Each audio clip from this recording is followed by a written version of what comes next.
ہمیشہ پاکستان نے ہمیشہ افغانستان کا ساتھ دیا ہے، سپورٹ کیا ہے. پاکستان نے جو جتنے زیادہ ریفیوجیز افغانیز کو سپورٹ کیا، اس کی مثال نہیں ملتی. نہ صرف ان کو سپورٹ کیا بلکہ ان کو گھر دیا، رہائش دی، اور 40 سال سے زیادہ ان کو اکاموڈیٹ کیا ملک کے اندر. ان کے بزنسز ڈیولپ ہوئے، ان کو ہر طرح سے ان کو ڈیولپ کیا گیا. پرابلم ساری یہ ہے کہ ہماری گورنمنٹ کے اگر نیریٹیوز چینج ہوتے ہیں تو پھر وہی لوگ جو ہیں وہ جن کو ہم نے پھنسا لیا اپنے ملک کے اندر اتنے سال تک، وہ ہماری لوکل پاپولیشن کا بھی کافی حصہ ہوتا رہا. مگر اب یہ جو حالات کہ افغانستان کی جو ایک ریلیشن شپ بلڈ اپ ہو رہی ہے، یہ ایک اچھی چیز نہیں ہے. بیکاز مجھے یہ نظر آ رہا ہے کہ اگر ہم لوگوں نے جس طرح کا ہمارے یہاں سے ریٹیلیشن ہوا ہے، اور obviously وہ تو اگر کوئی آپ کے اوپر ہاتھ اٹھائے گا، چاہے وہ آپ کا ہمسایہ ہی کیوں نہ ہو، بھائی ملک بھی ہو، تو اس کو ریٹیلیٹ کرنے کی ضرورت ہوتی ہے. مگر ریٹیلیشن کی حد سے زیادہ نہیں گزرنا چاہیے، میرا خیال ہے. کیونکہ ہم انڈیا جو ہے وہ اس وقت تلاش میں ہے ایسے موقع کے کہ جو وہ ہمارے ہی لوگوں سے، جو ہمیں انٹرنلی جو ہم سے واقف ہیں، ہمارے کونے کونے سے واقف ہیں، انہی کو یوز کرے ہمارے خلاف. تو میرے خیال میں تو یہ جہاں تک جواب دیا گیا ہے اس کے آگے نہیں بڑھنا چاہیے، اور ہمیں اس بات کا ضرور لحاظ کرنا چاہیے کہ ہم نے بہت عرصے تک افغانیوں کو اپنے گھر کے اچھا، اندر جہاں آپ رکھا کہہ ہے، رہی ہیں وہ غزالہ ہمارے سیدی صاحب، گھر کے قطع اندر سے کلامی کی واقف ہے. معذرت چاہتی ہوں، لیکن جہاں آپ نے کہا کہ ہمیں اس حد سے آگے نہیں بڑھنا چاہیے، لیکن پاکستان کا ایک خاص موقف سامنے آتا ہے. وہ کہتا ہے پاکستان کے ہم نے صرف دہشت گردوں کے ٹھکانوں پہ ہی حملہ کیا ہے، ہم نے آبادیوں پہ حملہ نہیں کیا ہے. تو ہماری طرف سے تو وہ چیز گئی بھی نہیں ہے جو اتنا ہم کہیں کہ جناب کچھ زیادہ ہوا ہے. جتنا ہمارے ساتھ کیا گیا ہم نے بس اتنا ہی جواب دیا ہے. ٹھیک ہے، میرے خیال میں جواب دینا بھی ضروری تھا، مگر جواب دینے سے اتنا آگے نہیں بڑھنا چاہیے کہ انڈیا کو موقع ملتا ہے کہ وہ ہی لوگوں کو، کیونکہ آفٹر آل افغان جو ہے وہ مسلمان قوم ہے، اور انہوں نے ٹف ٹائم دیا ہے رشیا کو بھی اور امریکہ کو بھی، اور ہمارے پاس قوت موجود ہے کہ کسی بھی قسم کی ریٹیلیشن چلنے کی طاقت ہے ہماری اور ہماری فوج. مگر ہمیں اس وقت ایک بہت ہی فضلہ سنجی اور بہت سمجھداری کے ساتھ موو کرنا ہوگا، کیونکہ پاکستان جو ہے وہ انٹرنلی بھی کافی چیزوں میں جو ہے اس وقت پرابلمس کا شکار ہے. پاکستان کے انٹرنل معاملات جو ہیں ان کو بھی دیکھنا چاہیے، کیونکہ ہم جہاں ایک بڑی قوم اور بڑی بہادر قوم بن کے ابھرے ہیں دنیا کے نقشے پہ، اس وقت ہماری عزت ہے. تو ہمیں اس وقت اپنے ملک کے جو عوام ہیں ان کی بھی عزت کو پامال نہیں کرنا چاہیے، کیونکہ کسی بھی قسم کا ایسا ماحول کریٹ کرنے سے جس میں ہم اپنے ہی لوگوں کو بھی اس حد تک چلے جائیں جہاں پہ ہمارے ہاتھوں سے چیزیں نکل جائیں. پاکستان ہمارے لیے سب سے قیمتی چیز ہے، پاکستان ہماری سالمیت ہے، ہمارا اسلام کا قلعہ ہے اور ہماری مضبوطی. اور اسلام کے قلعے کو، پاکستان کو ہم خود اپنی کسی غلط حکمت عملی سے نقصان نہیں پہنچا. اچھا، دوسرے مدعے کی طرف آتے ہیں. اس وقت امین علی گنڈاپور کا جانا، استعفیٰ انہوں نے ایک دفعہ دیا، پھر کہا کہ جناب سائن ٹھیک نہیں ہے، دوسری دفعہ بھی انہوں نے دے دیا. سہیل آفریدی صاحب کا بیان، خطاب آتا ہے، دھواں دھار خطاب وہ کرتے ہیں. لیکن میں آپ سے یہ سوال پوچھنا چاہوں گی کہ ان کے خطاب میں آپ کے لیڈر کی، ہر کسی کے لیے اس کا لیڈر امپورٹنٹ ہوتا ہے، لیکن لیڈر کے علاوہ بھی ایک بہت حساس صوبہ ہے کے پی کے، اور اس وقت جنگ کی صورتحال ہے. کیا ان کا خطاب جسٹیفائی ہوتا ہے؟ کیا کہتی ہیں آپ؟ بالکل جسٹیفائی ہوتا ہے. اس میں کیا خرابی ہے کہ اگر کوئی اپنا چیف منسٹر جو بھی بنتا ہے اور لیڈر آف دا ہاؤس بنتا ہے تو وہ تقریر کرے گا. آپ نے شہباز شریف کی پچھلے ٹرم کی تقریریں نہیں سنی، اور جو بے تکان وہ بولتے ہیں جب بھی ان کو موقع ملتا ہے. دیکھیے، جب لیڈر آف دا ہاؤس اگر کسی بھی پارٹی کی لیڈرشپ نے سجیسٹ کیا، تمام ممبرز نے ان کو ووٹ دیا اور وہ ایمرج ہوئے ہیں as a party leader in کے بھی. تو اور علی امین گنڈاپور نے بڑی بہت اچھے طریقے سے اور اپنا امیڈیٹلی اپنا استعفیٰ دیا، اور گورنر کو کوئی حق نہیں پہنچتا کہ ایک ڈیموکریٹک پروسیس کو روکے یا کوئی بھی اس ڈیموکریٹک پروسیس کو روکے. اور ہوا بھی یہی کہ تمام ممبران نے ان کو ووٹ دیا اور وہ member of the house leader of the house کی طرح ایمرج ہوئے اور ان کو حق ہے کہ وہ تقریر کریں اور تقریر جو ہے اس پہ کسی پہ کوئی بندش نہیں ہے اور بولنے کا حق ہے. میرے خیال میں تو اس کو اتنا بڑھانا چڑھانے کی ضرورت ہی نہیں ہے. لیکن میڈم ایک خاص پی ٹی آئی کا اور آپ کے لیڈر کا طالبان کے حوالے سے ایک سافٹ کارنر رہا. آپ نے چاہا کہ وہ بھی مسلم کنٹری ہے, اس کے ساتھ جس طرح سے طالبان کی حکومت آئی ہم نے دیکھا کہ آپ نے اس کو مانا بھی, پاکستان نے اس کو تسلیم بھی کیا, آپ کی گورنمنٹ بھی تھی. اب آپ کیا سمجھتی ہیں کہ حالات بہت مختلف ہو گئے ہیں, کیا پی ٹی آئی اب طالبان حکومت کو تسلیم کرے گی یا ان کا ساتھ دے گی؟ دیکھیے پی ٹی آئی حکومت کوئی الگ حکومت نہیں ہے. پی ٹی آئی جو ہے وہ پاکستان کا ایک اپوزیشن بگ پارٹی ہے اور جس کو اس کا حق نہیں دیا جا رہا. اور آپ دیکھیے کہ جو الیکشنز ہوئے تھے 2024 کی فروری میں, اس میں بھی ان سے حق چھینا گیا. اب اگر ہر طرح سے, اور دوسری یہ کہ جب بھی پی ایم ایل این کی گورنمنٹ آتی ہے, میں بانگی کہوں گی, کبھی بھی پی ایم ایل این کی حکومت آتی ہے, ہمیشہ کے پی کے اندر یہ کوئی نہ کوئی قسم کی شرارت کرنے کی کوشش کرتے ہیں. دیکھیے کسی بھی صوبے کو جہاں پر اگر سندھ کے اندر لوگ پیپلز پارٹی کو ووٹ دے رہے ہیں تو کیا سندھ کے اندر آپ ایسے لوگ چھوڑ دیں گے کہ جو وہاں پہ مس مینجمنٹ ہو جائے؟ ایسی بات نہیں. اگر پاکستان تحریک انصاف کو سپورٹ ہے کے پی سے اور پچھلے 10 سال سے سپورٹ ہے تو اس میں تکلیف کی کیا بات ہے. اور اگر چیئرمین ہے پاکستان انصاف کے عمران خان, انہوں نے چوز کیا ہے ایک آدمی کو ایز اے ریپرزینٹیٹو, تو اس میں آپ ایک طاقت نظر آ رہی ہے کہ ابھی بھی عمران خان کی طاقت تحریک انصاف کی کے پی کے اندر. تو اس میں میرے خیال میں تو کے پی میں پی ٹی آئی کی جیت ہے, مگر کے پی کوئی پاکستان کی حکومت نہیں ہے, فیڈریشن کا اختیار ہوتا ہے اور فیڈریشن کو چاہیے کہ وہ تمام اپوزیشن پارٹیز کو ساتھ لے کے چلے.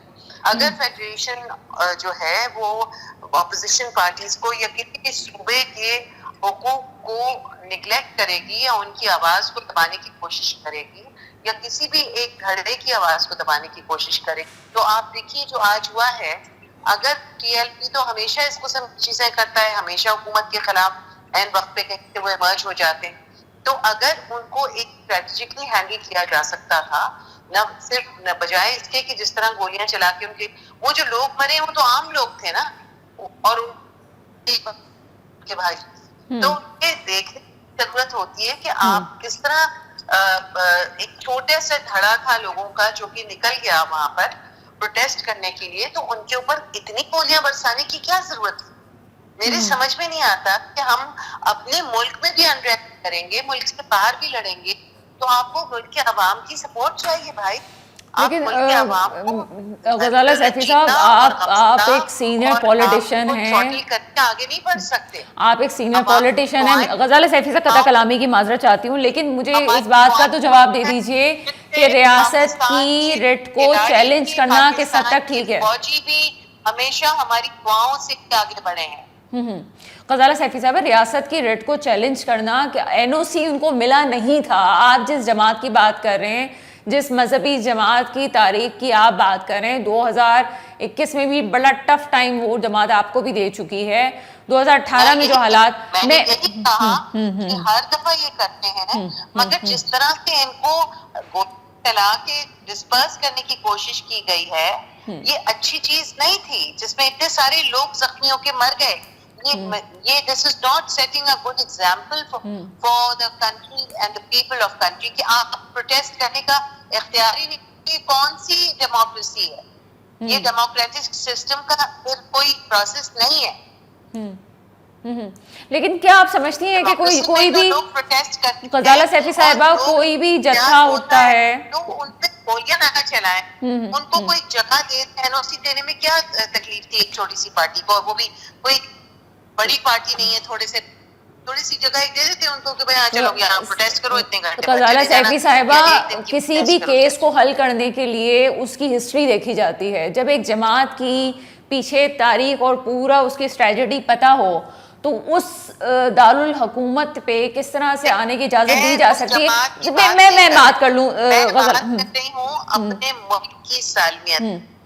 ہمیں اپنا ملک اپنی جان سے پیارا ہے. ہمیں اپنے ملک کا ایک ایک خطہ اپنی جان سے پیارا ہے. ہمیں اس ملک کا ہر بچہ اپنی جان سے پیارا ہے.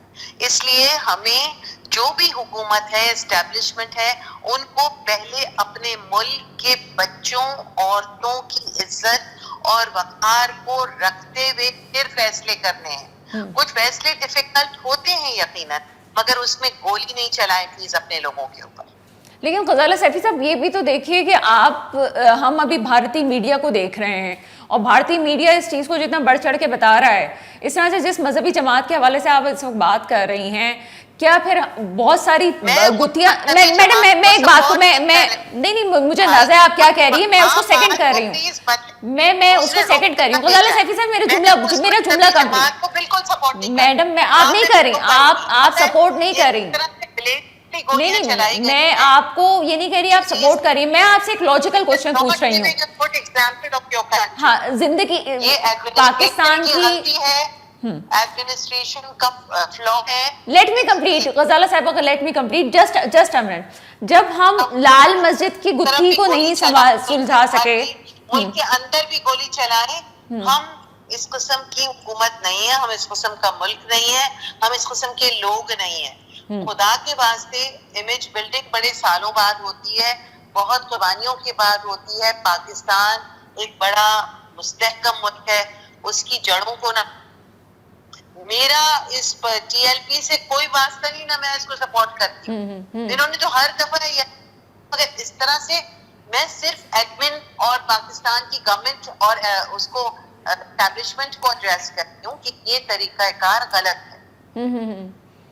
غزالہ سیفی صاحب میں بھی وہی بات کر رہی ہوں. میں بالکل اس پہ غلط چیز پہ تو کوئی بھی نہیں سپورٹ کر سکتا، لیکن میرے بھی کہنے کا مقصد صرف یہ ہے کہ لال مسجد کی بھی گتھی کو آج تک نہیں سلجھایا گیا. ہم اس بات کو کب اس لائن کو ہم کلیئر کریں گے کہ کون ریاست کو چیلنج کر رہا ہے، کون ریاست کو چیلنج نہیں کر رہا ہے.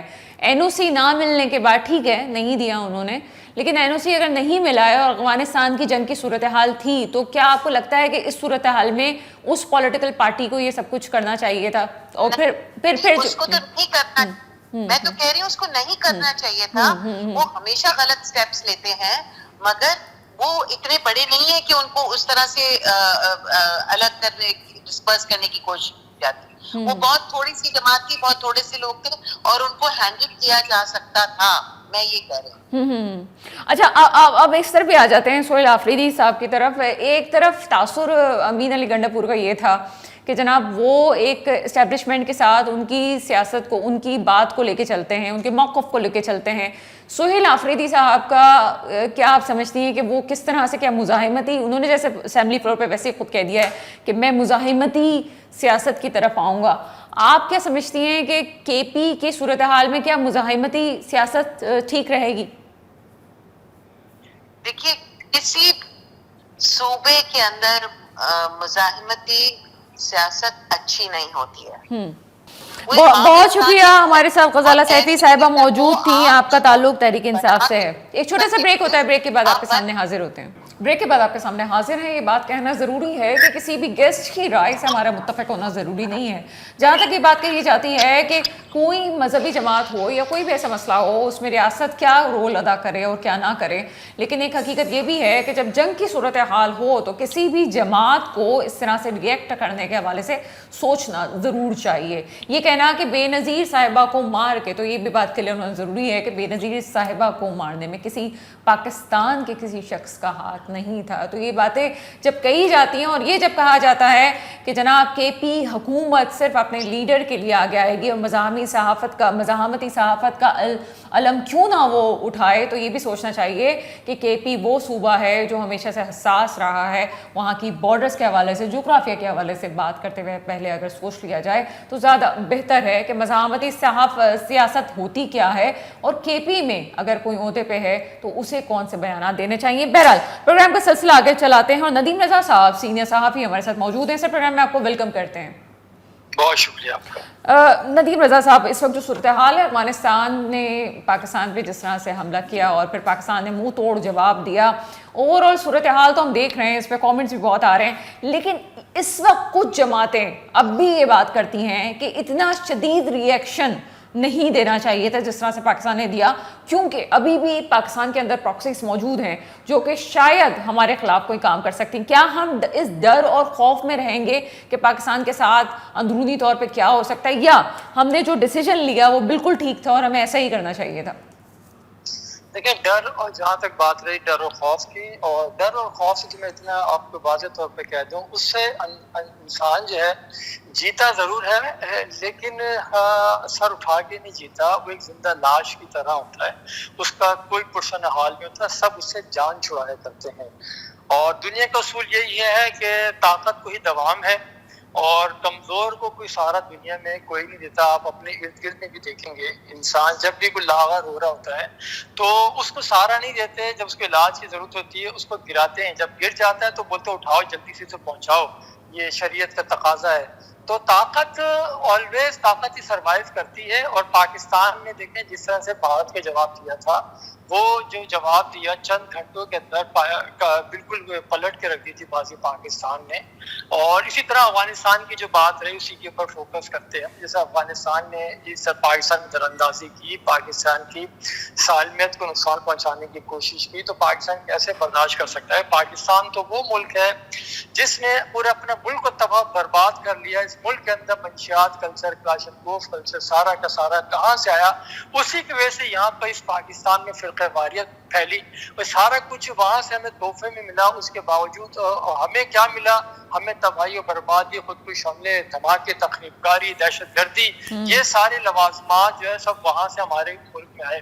اور اب بھی جیسا کہ آپ نے کہا کہ پراکسیز ہیں اور کچھ لوگ ہیں جو نہیں چاہتے کہ پاکستان میں سکون ہو، امن ہو، اور وہ اسی لیے ان کی سفارشیں کر رہے ہیں کہ ان سے مذاکرات کیے جائیں. یس، مذاکرات بھی کر لیں گے، کس نے انکار کیا؟ جو فیصلہ ٹیبل پہ ہی ہوتا ہے. لیکن اس ٹیبل پہ آنے کے لیے جو کہ لوازمات ہوتے ہیں، آپ کو کسی کو مجبور کرنا ہوتا ہے. اگر آپ کیونکہ امن کو ہمیشہ جب آپ ایک طرف رہیں کہ نہیں اب کے مار والی تو بات نہیں ہے. ایک ملک چلا رہے ہیں، کوئی نہ کوئی دکان چلا رہے ہیں، نہ کوئی چھوٹا موٹا کوئی کاروبار کر رہے ہیں. ملک چلانے کے لیے آپ کو سامنے سینہ سپر ہونا پڑتا ہے، کھڑا ہونا پڑتا ہے، جواب دینا پڑتا ہے. آپ جواب نہیں دیں گے تو نہ کوئی ٹیبل پر آئے گا اور نہ پھر آپ کو کوئی منہ لگائے گا. تو بھارت پاکستان نے جو کیا دکھا دیا کہ انہوں نے پہلے تو بمباری کر لی جو کیا، لیکن اس کے بعد جو ہم نے دیکھے 21 چوکیوں کے اوپر جو قبضہ کر لیا، پاکستانی پرچم لہرا دیا، تو اس کے بعد بھی سناٹا ہو گیا، وہاں سے کچھ نہیں ہوا. اور پھر یہاں پہ بھی جو آوازیں اٹھ رہی تھیں ان میں بھی خاموشی آ گئی ہے کہ ہم نے دیکھا کہ نہیں پاکستان تو منہ توڑ جواب دے رہا. پاکستان تو اب وہ چیز نہیں رہا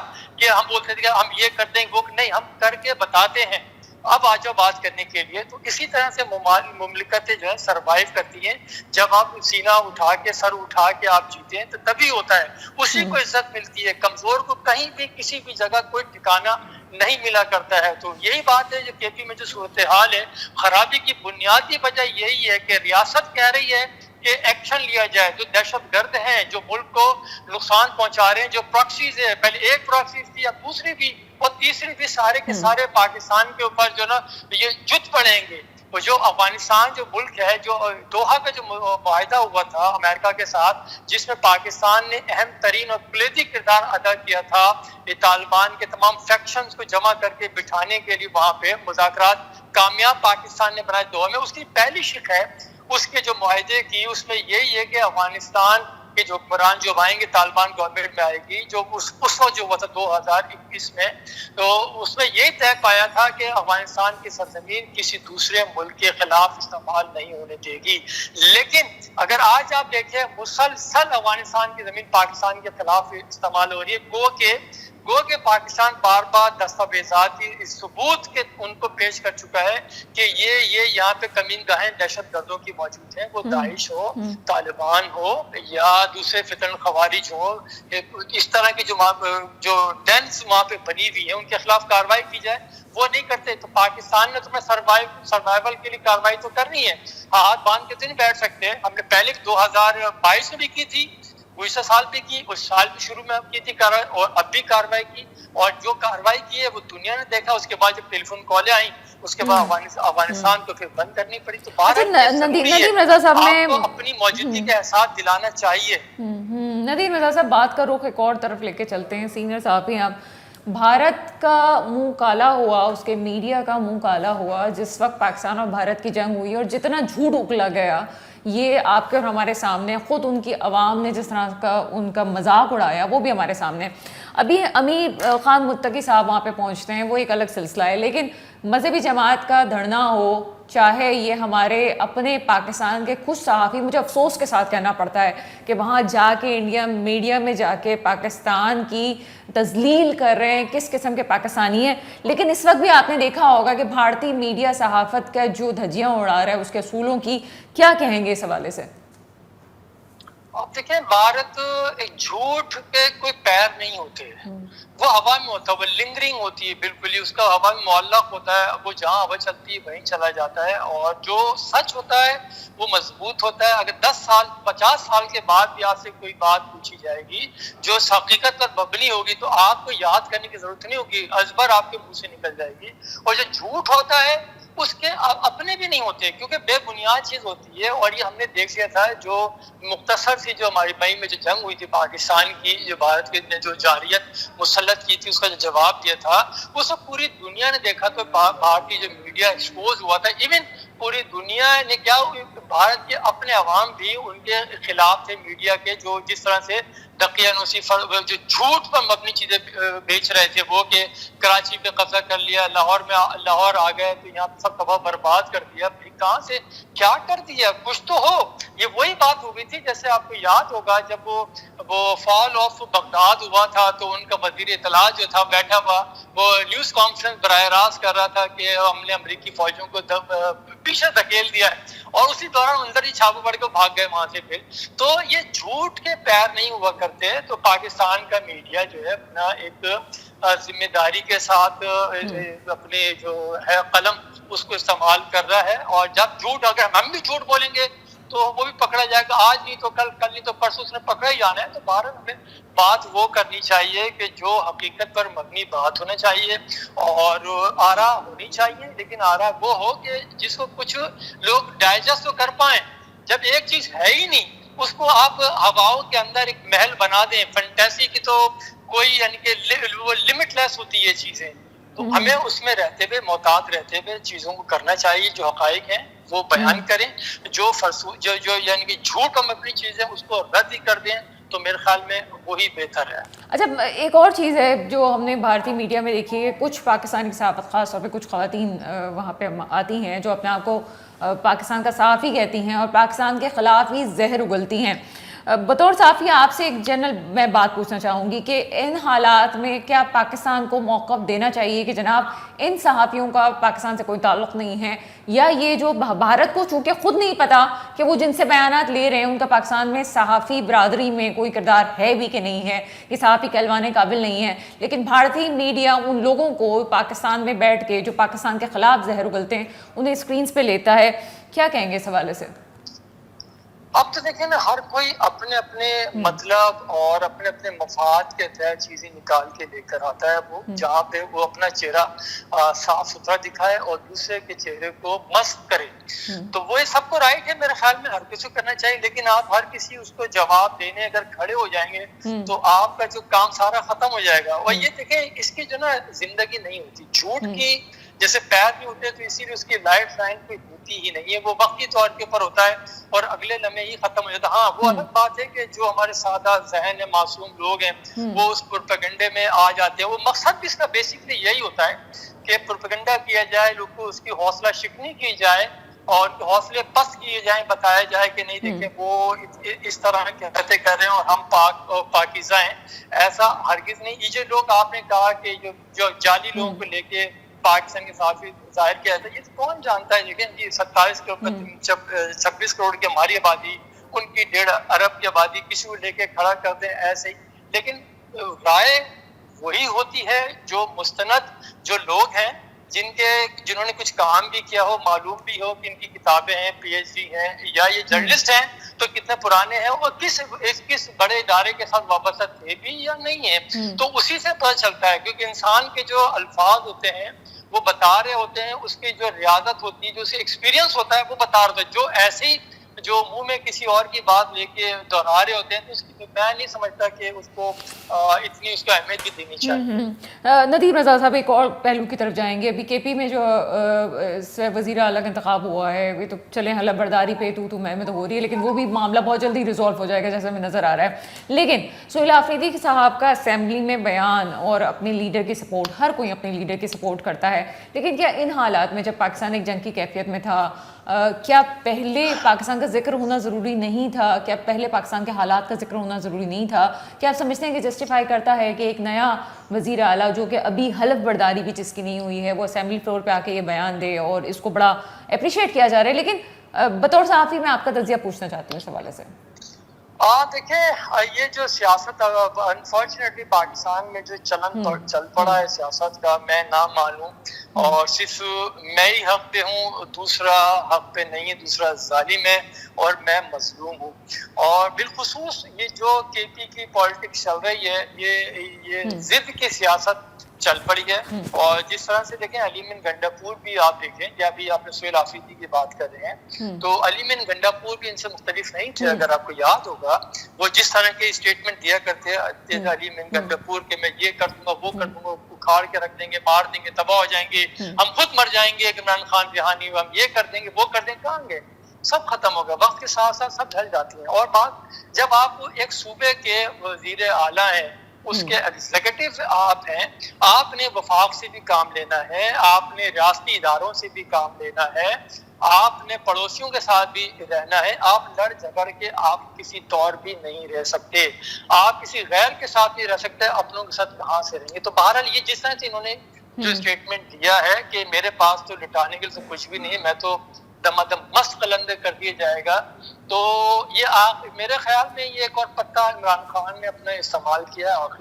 میں تو آخری کہوں یا جو بھی ایک ترک کا پتہ نکال کے لے کر آئے ہیں کہ اس بندے کو لے کر آئے ہیں کہ جو مراد سعید کا ساتھی اپنے آپ کو گردانتا ہے یہ, اور مراد سعید کی بھی یہی صورتحال تھی, کی بھی وہی ہے. میرے خیال میں جو ابھی جو وسوسے آ رہے ہیں, جو ایک لوگوں کے ذہنوں میں آ رہا ہے, پتہ حالات بہت زیادہ خراب ہو جائیں گے. اور یہ سہیل آفریدی جس طرح کے ہیں جذباتی, یہ 35-36 سال ان کی عمر ہے, کوئی پیچھے لیگیسی بھی ان کے پاس نہیں ہے, تو میں نہیں سمجھتا حالات اتنے برے نہیں ہوں گے جتنا ظاہر کیے جا رہے ہیں. اور سیٹ کے اوپر بیٹھنا اور اس سے پہلے بیان بازی دینا, جب اس جو بھی کاروبار ہے, جو اس طرح کا سیاست کا کاروبار ہے, وزارت اعلیٰ کی سیٹ پہ بیٹھیں گے تو ان کو پتہ چل جائے گا کہ یہ انگارے کس قسم کے ہیں. یہ انگارے تو ان کو کام بھی لینا ہوگا. جیسے علیمن گنڈاپور کا تھا, آپ کے سامنے ان کے وزیر داخلہ سے کس قسم کے تعلقات تھے, اور وزیر اعظم سے کیسے تعلقات تھے, ان سے اپنے یہ جو ڈیوز ہوتے تھے صوبے کے, یہ بات ان سے نکلواتے رہتے تھے بات چیت کر کے. آپ لڑ جھگڑ کے کسی سے کوئی کام نہیں لے سکتے. تو عمران خان کی جو پالیسی رہی ہے ٹکراؤ کی, تصادم کی, اور اختلاف ہونا چاہیے, اختلاف رائے ضروری ہے, کہ صحت مند معاشرے کے لیے ضروری ہے, لیکن ہمارے یہاں یہ ہے کہ میں سچا ہوں, باقی سارے جھوٹے ہیں, اور میں ہمیشہ سچ بولتا ہوں, سچ سنتا ہوں وہ, لیکن اپنی مرضی کا, اپنی پسند کا, دوسرا جو بولتا رہے وہ کچھ بھی ہے. تو ہمیں میرے خیال میں اس طرح سے وہ نہیں ہونا چاہیے, حوصلہ نہیں ہارنا چاہیے, اور اس کو اتنا پریشان نہیں ہونا چاہیے کہ کے پی کے حالات بہت زیادہ خراب ہو جائیں گے.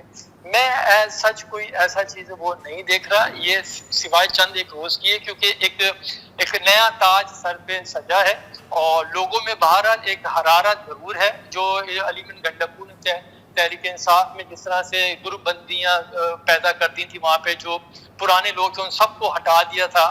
تو بہت شکریہ ندیم رضا صاحب ہمارے ساتھ موجود تھے. ایک چھوٹے سے بریک کا وقت ہے, بریک کے بعد آپ کے سامنے حاضر ہوتے ہیں. بریک کے بعد آپ کے سامنے حاضر ہیں, اور جس طرح سے چیزیں چل رہی ہیں اس میں ضروری ہے کہ وہ تجزیہ لیا جائے جو واقعی کہتے ہیں نا کہ چوٹ لگنے والی بات ہے. اور ایسے شخص میرے ساتھ موجود ہیں جو ان کو خاص طور پہ ان حوالے سے کافی نالج ہے. لیفٹیننٹ جنرل ریٹائر معین الدین حیدر صاحب میرے ساتھ موجود ہے. سر پروگرام میں آپ کو ویلکم کرتے ہیں. بہت شکریہ, السلام علیکم. معین الدین حیدر صاحب، اس وقت جو حالات ہیں افغانستان کے، اور اس وقت ہم دیکھ رہے تھے کہ امیر خان متقی صاحب بھی پہلے بھارت پہنچے، اس کے بعد افغانستان نے جو ایک میرے خیال ہے کہ ایک وہ امیچور حرکت کی کہ جس کے حوالے سے سوچا بھی نہیں جا سکتا تھا. کیا کامنٹ کریں گے اس حوالے سے؟ دیکھیے، افغانستان کے ساتھ تو ہمارا بارڈر کے اوپر جھڑپیں ہوتی رہتی ہیں. آپ نے اکثر پچھلے 2-3 سالوں سنا ہوگا کہ تورخم بند ہو گیا، آج چمن بارڈر بند ہو گیا، کئی ہفتے بندش رہتی ہے، نہ ان کے ٹرک آ سکتے ہیں نہ ہمارے جاتے ہیں. اور پھر اس کے علاوہ سرحدی جھڑپیں بھی ہو جاتی ہیں، پوسٹوں سے فائر شروع ہو جاتا ہے، پھر ہمارے لوگ بھی فائر کرتے ہیں. یہ تو سلسلہ چلتا رہتا ہے. ساتھ ساتھ میں پاکستان کی سرتوڑ کوشش یہ ہے کہ مذاکرات کے ذریعے سے مسائل حل کر لیے جائیں. مسائل کیا ہیں کہ وہاں 2-3 جماعتیں ایسی بیٹھی ہیں جو پاکستان کے خلاف وہاں کارروائیاں کرتی ہیں اور پھر واپس افغانستان میں جا کے اپنے سینکٹریز میں بیٹھ جاتی ہیں. تو ان سے مذاکرات کر رہے ہیں، کبھی کہتے ہیں اچھا دیکھتے ہیں، کبھی کہتے ہیں وہ ہمارے کہنے میں نہیں ہے. تو ہم کہتے ہیں ہمیں کہنے میں نہیں ہے تو آپ نے کیوں رکھا ہوا ہے وہاں پر، ان کو نکالیں وہاں سے. یہ سلسلہ چلتا رہتا ہے. پاکستان کے پرائم منسٹر اور دوسرے لوگ 4-5 ڈیلیگیشن لے کر گئے ہیں، لیکن اس کے خاطر کا نتائج جو ہے وہ نہیں ملے. تو اب یہ سلسلہ ہو گیا کہ پاکستان کے بھی آئی تھنک جو ہے صبر کا پیمانہ لبریز ہو گیا ہے. اب انہوں نے جو کارروائی کی ہے بہت سارے اپنی سرحدی پوسٹوں سے کہ فائرنگ کر کے پاکستان میں، اور پھر دوبارہ سے دہشت گردوں کو داخل کیے جائے، ان جتوں کو بھی ساتھ میں لے کر آئے ہوئے تھے. تو پاکستان نے پھر ان کے اوپر جو ہے واپس جوابی کارروائی بھی کی ہے. اور اس سے ایک رات پہلے انہوں نے ایئر فورس بھی اپنے استعمال کیے یا دوسرے ذرائع استعمال کیے کہ جو اپنے بہت سے کیمپ یہ پاکستان کی جو رینج ہے ویپنز کی اس سے باہر نکال کے ڈیپ لے گئے تھے افغانستان، کابل کی طرف یہاں وہاں. تو پاکستان نے وہاں بھی حملہ کیا ہے بہت پریسائز. اور پھر سرحد میں بھی حملہ پاکستان نے بہت اس کا مضبوط جواب دیا ہے. لیکن ایسے وقت میں یہ ہے جب ان کا جو اپنا فورن منسٹر ہے وہ دہلی میں موجود ہے، ہندوستان میں موجود ہے، امیر متقی صاحب، اور وہاں پر وہ چونکہ یہ بہت آداب جو ہے ڈپلومیٹک آداب سے واقف نہیں ہے، کہ جس میں یہ ہے کہ اگر آپ ایک ملک میں گئے ہوئے دورے پر تو اپنے ایک دوسرے پڑوسی ملک کے خلاف بیٹھ کے وہاں پر اسٹیٹمنٹ ایسے نہیں دینا چاہیے، نہیں دیے جاتے، لیکن وہ دے رہے ہیں. اور وہ ان کو ایک موقع مل گیا کیونکہ ان کے اوپر چونکہ اٹیک ہوا ہے تو یہ ان کو موقع مل گیا ہے کہ اس کو رسپونڈ کرنے کا، کیونکہ ان کی وہاں بہت آؤ بھگت ہو رہی ہے. لیکن ایک دو باتیں ہیں اس میں، اس پر ٹھیک ہے ہندوستان بھی ہم سے یہ کہتا ہے، جھوٹ کہتا ہے، اکثر فاسٹ فلیگ آپریشن کرتا ہے کہ پاکستان نے پہلگام کر دیا، پاکستان نے یہ کر دیا، جی پاکستان نے وہ کر دیا. اور پھر لاسٹ ٹائم اس نے بہانا بنا کے پاکستان اٹیک بھی کر دیا تھا. تو اس سے پہلے تو خالی یہ تھا کہ جی یہ ڈائلاگ جب تک چل رہا ہوتا ہے دو ملکوں میں تو یہ تھوڑا سا مسئلہ ڈاؤن رہتا ہے. جب ڈائلاگ بند ہوئے جس طرح انڈیا پاکستان کا بند ہے آج کل، تو اس کے بعد انہوں نے حملہ کر دیا تھا ہمارے اوپر، پھر ہم نے بھی اس کا بڑا سا جواب دیا. اس طرح اگر آپ کو یاد ہو، بہت حیران کن طور پر ایک دن ایران نے پاکستان کے جو حصہ ہے بلوچستان میں وہاں پر میزائل مار دیا. بڑا پاکستان میں حیرانی ہو گئی کہ یہ کیوں ہوا ہے. تو انہوں نے کہا ایرانیوں نے کہ جی یہاں پر ایسے گروہ بیٹھے ہوئے تھے جو ایران کے خلاف کارروائی کرتے ہیں، اور پاکستان نے کوئی اس سلسلے میں مضبوط اسٹیپ نہیں اٹھایا تو ہم نے اٹھا لیا ہے.